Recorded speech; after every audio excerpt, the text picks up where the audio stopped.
What's that? Yeah, we just finished one-on-one interview. Where's Tracy? Is Tracy not showing her face around today? But she started yesterday with me. That's the only reason. All right, guys. Injuries for Monday. E-Tour will be out. D. Winters will be out. Huff is doubtful. Aaron Banks questionable. Christian questionable. Go ahead. Any questionable game time decision questionable for Christian or Just questionable. Corresponding move for Trent Williams yet? No, we haven't. How did Trent get through the week, and just what do you expect in terms of his workload? I thought he did good. It was nice to get the extra practice on Monday. I think it was Tuesday to the rest of the world. Then he's had these 3 days. Each day he's gotten more comfortable. He was obviously in shape and stuff, but it was good just to get back into hearing the cadence, coming off the ball, moving with other guys, and got better for him each day. Expect him to just be able to play the whole game like you normally would? We'll see. I'd like him to, but it's you gotta watch it. We gotta talk to him. It's always I haven't done this too much with a tackle. Those are little O-linemen are different with rotating and stuff like skill positions and everything. But it also seems weird to just watch Trent sitting on the sideline next to us. But that's something we'll be on top of throughout the game, and he'll be honest with us and how he feels. And I know Chris will be watching that a ton. Brandon's workload. Do you think how much do you think he'll play? Don't know yet. He's. I think he plays most of the game usually, and probably be surprised with that same amount. But he's in good shape. He's had a really good week. His soreness hasn't been too big after each practice. He's pushed it real hard, do some stuff extra after, and he looks good and he's ready to go. As far as Christian is concerned, he pulled his calf week 17 in Washington. Is this injury related to that one? I don't know if they're related, but I think it's similar. Yeah. You were asked in the training camp about the kickoff rule, and I think Larry suggested that you could actually kick the ball into the end zone, and you feigned surprise at that notion.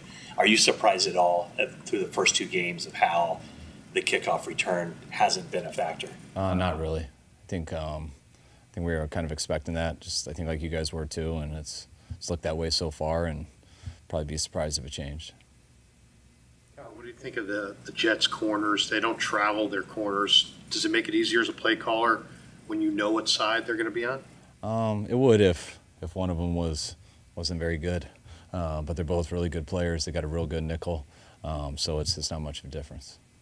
What Robert Saleh is doing schematically, is it pretty similar to what he was doing here? Is it evolved at all? Everyone evolves a little bit, but it's very similar and very similar foundation, and it's really the same front, same coverages, so it's pretty much the same.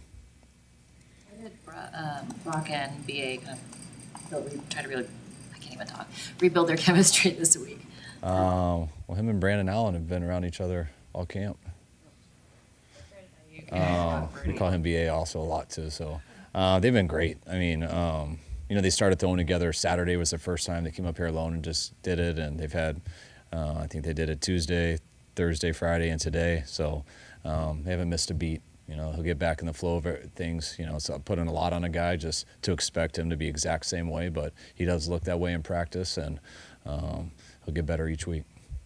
How did Talanoa kind of get through the week? Is it just too soon for him to get back in there? I don't think it's necessarily too soon.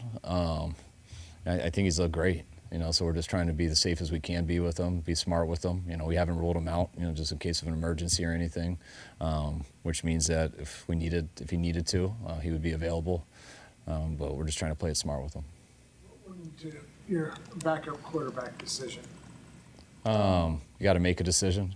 I thought it was hard of any. Usually I don't want to have to make it. Usually I want it to be that obvious and just let it play out. But it was, Brandon had the head start just being here and stuff. Thought he did some better things in practice. I thought Josh really closed the gap in the games. And honestly, would have loved to have another week with him to have to decide. But you got to definitely list it one way since, the third one only comes in case of emergency. Brandon has a little more similarities to Brock and stuff, which I think made us lean that way, but it wasn't anything against Josh. It was really a tough decision, and we just had to make one. You said the other day, for now? I mean, I guess everything is kind of for now, nothing's in stone, but, I mean, could Josh, play his way into the number 2? Yeah, I think. I mean, I wouldn't say no, he can't. It's not like I'm gonna have him compete too hard on scout team and things like that. You hope it's something that we never have to find out. But Brandon would get the first shot, but I think when you say it that way, and what I've made clear with those guys is it's not set in stone. It was, what I'm saying is exactly how it was, and when it's that neck and neck, and you got to pick a 2, and if the one goes down, then you're going with the next guy, but that other guy has a chance to pass him. I'm going to have Josh around if they've, on weeks when you're playing a quarterback that can really get out and move. I think that helps a ton. Like that's, Josh does have a different asset than the other 2 guys. I mean, Brandon and Brock both can make plays with their legs, but Josh does it at a higher level, which helps us for the scout team on certain weeks and definitely adds an element to our offense with a spark and things like that, and some different game plan stuff that if he ever did get a shot, it would bring a different element. Forrester said, sorry. Okay, please. We can go 2 more. Forrester said yesterday, talking about Pooney, and just how quickly I guess just his understanding of football and how immediate it was clear that he knew what he was doing. He mentioned Ward Dunn and Trent Williams, kind of good company. I guess if you kind of agree with that notion, how does that show itself? I think it shows yourself when you get thrown in there right away because of injuries. That I think a lot of guys, not a lot, but just because you have success the first couple days doesn't mean it's going to stick. Kind of the more defense that goes in, the more offense. That's why coaches say a lot, you don't want to crown a guy too early because they can look great in the first couple days, and once more situations come in, they get a little bit overwhelmed and they have to settle down a little bit. That's why I always like OTAs for O-linemen, because O-linemen in the old OTAs, when we used to practice football fully, they would really struggle, and then they'd get away for 40 days and they'd come back and you go through the exact same stuff and it would stick a little bit more. When he got in, he looked really good at first and didn't look overwhelmed, and you're just kind of waiting for it to happen, and it never did happen. The practices stayed that way, and then it carried over to the preseason game. So he's been very consistent so far, but this is the first real game coming up, and we got a lot of confidence in him, and I don't see why anything would change. Revealing your opening script, what was it like doing this game plan, knowing that you're going against Saleh, and just kind of bouncing that through your head of anticipating what he's anticipating, what you're anticipating?